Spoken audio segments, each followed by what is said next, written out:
So what is up, you guys? You already know it's your boy Pretty Boy Floyd here.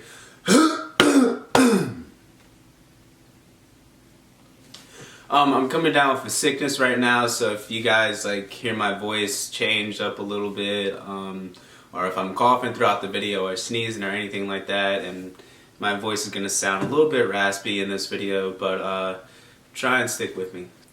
So in today's video is going to be a little bit different. It's not going to be about makeup or hair or any sort of like physical aspect of ourselves. So in today's video I just wanted to talk about something that's more important than the physical aspect of our lives, but our mental health is also very important. So I wanted to share a couple of stories with my experience in my mental health, and yeah. So before we get into this video, I just want to shout out a company called BetterHelp. So BetterHelp is a counseling service that is designed for you.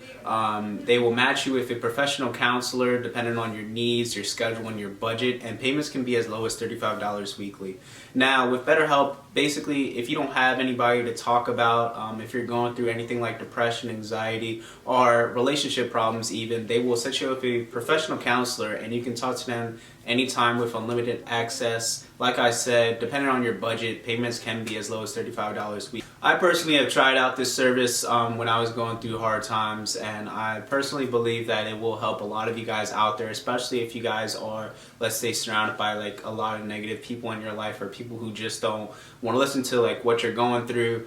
These counselors have had experience with talking to these types of people. So I definitely do think that it's a great service, and if you think that you might want to try it out, the links will be down in the description down below. So before I get started and tell you guys about my stories, I just want to thank BetterHelp for sponsoring this video. So thank you, BetterHelp, for sponsoring this video. Now I will tell you guys about my experience. So before the 3rd grade, and I'm being like really specific because I know when like I started to transition into this sort of state of mind. Now before 3rd grade, I was a pretty outgoing kid. I made friends easily. I had fun and, you know, doing all that. But the school that I went to when I was younger, in elementary school, was like predominantly white. And I sort of noticed as I was getting older and as I was, you know, going up in grades, you know, like 3rd, 4th, 5th grade, I sort of saw myself almost like the kids were like trying to isolate me, because like I was probably like 1 out of the 3 black people that went to that school, and I just remembered feeling like really like isolated. And whenever like we would talk about Black history or anything like that, like all the kids would just stare at me, and it just made me feel like really like awkward. And I remember I would try to make friends, but it was almost like, I don't know, like nobody didn't like me really. Like I would try to talk to people and I just felt like they were just like, you know, just not wanting to be friends and stuff like that. So I started to build the habit of just keeping quiet, laying my head down, trying to go to sleep. And ultimately like my goal of every day going to school was to try and take a nap. Like I wanted to go to sleep because I knew if I went to sleep, the day would be over. Like if I could sleep a good 5 hours, or at least until recess, like I'll be straight. So I dreaded going to school every day. Every day I was just quiet. I didn't talk to anybody, and I just didn't want to have nothing to do with school. My grades were good. Like I still got good grades, surprisingly, because I when I tell you like I slept like 80% of the time, I did.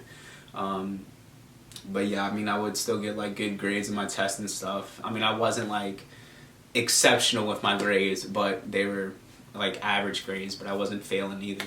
So elementary school, I just started building this habit of just keeping quiet because I felt like nobody wanted to hear me talk. So in my middle school years, I went to this new school and it was predominantly black. There was a lot of black kids and stuff like that. So I thought I could, you know, be more of myself.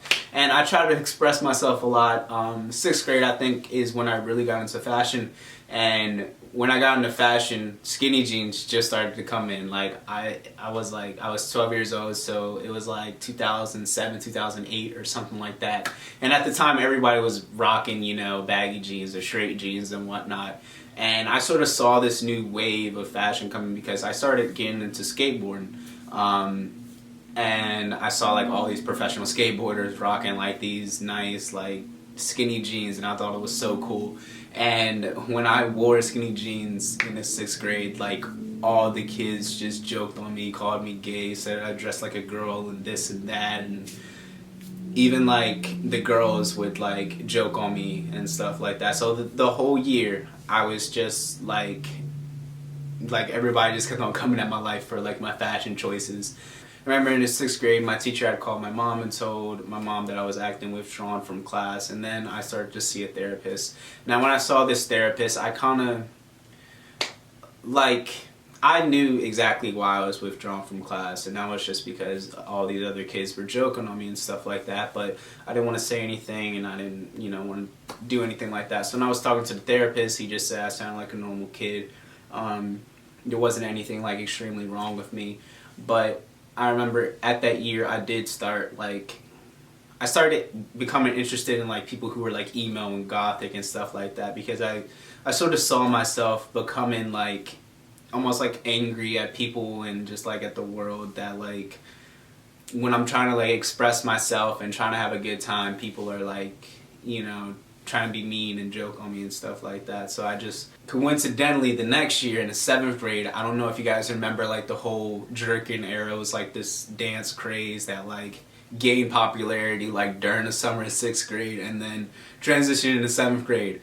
And so that next year I was like, you know what? I think I'm going to stop wearing skinny jeans. I think I'm going to wear regular jeans, and then people might like me. And then guess what? I started to wear regular jeans, but everybody else started to wear skinny jeans. And then I was like, well, damn.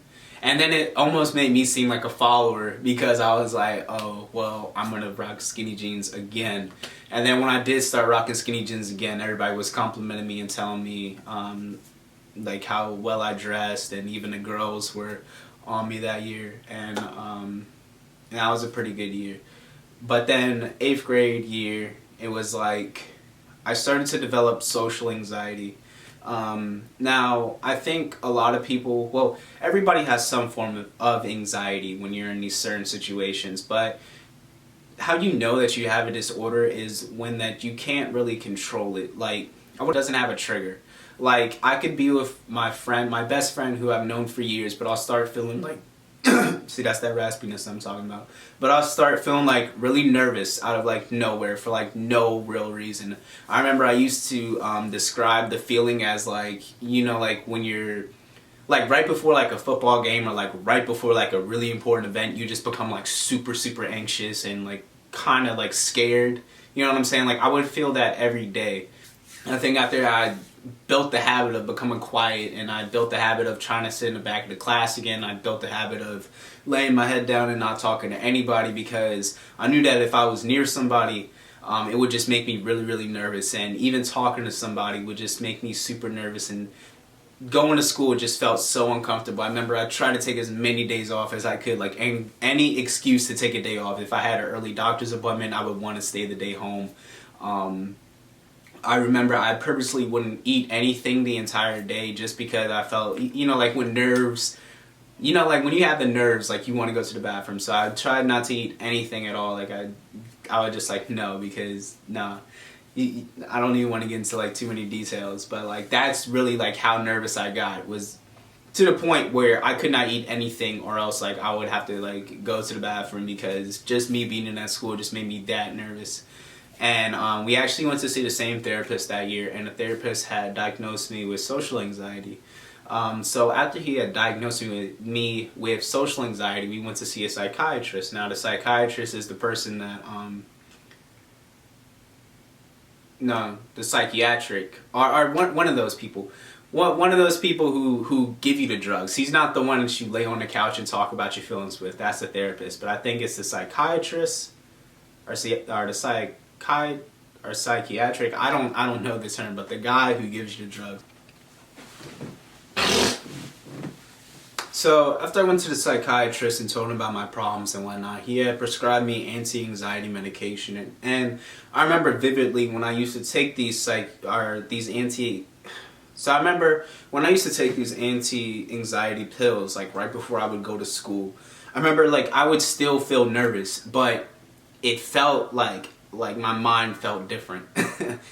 but like my mind felt cloudy. It felt like I couldn't really like think like as wild as I used to, because I remember when I was in class I would think if this, that, and the third happened and blah blah blah, like all these little like make-believe imaginary situations would just pop up in my head, and I would just think the worst case scenario, and they were just popping in my head like fast as shit. Like I just kept on thinking of the worst case scenario, and it would just make me way more nervous. And I remember being on those medications, it kind of, if I could describe how it, like what it did to those thoughts, it didn't make them like so like loud.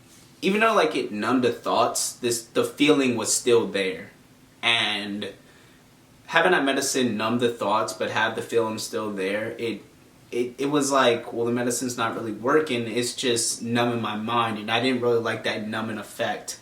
So I remember like that year, like we were just trying like different types of anti-anxiety medications, and throughout the years of me going to that psychiatrist, after me going like 2 years to that psychiatrist, I've tried like all like those drugs to the point where he was like, okay, well, let's try this again and at a different dosage. Like we just started like trying the same ones again but manipulating the dosage.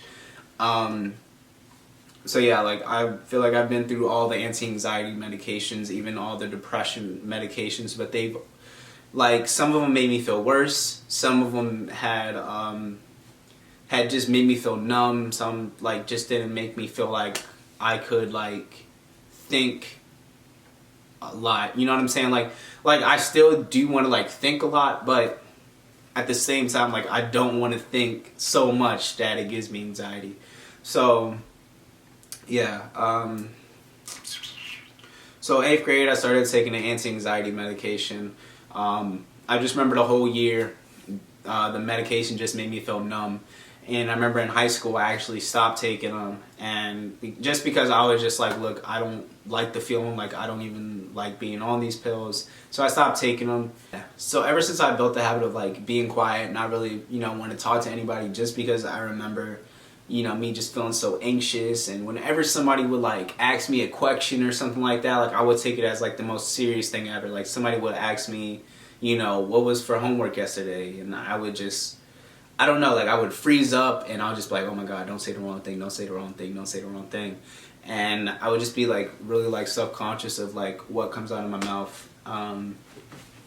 So yeah, I've always built the habit of like not saying anything to anybody, being quiet, again, trying to pick the seat all the way in the back of the class and just don't want to like be near anybody. Like I just want to sleep and get this day over with type of attitude. And I just remembered like I didn't really make that many friends that year. Like I still made friends, but just like I was known as the quiet kid, basically. Like the whole school knew me as the quiet kid.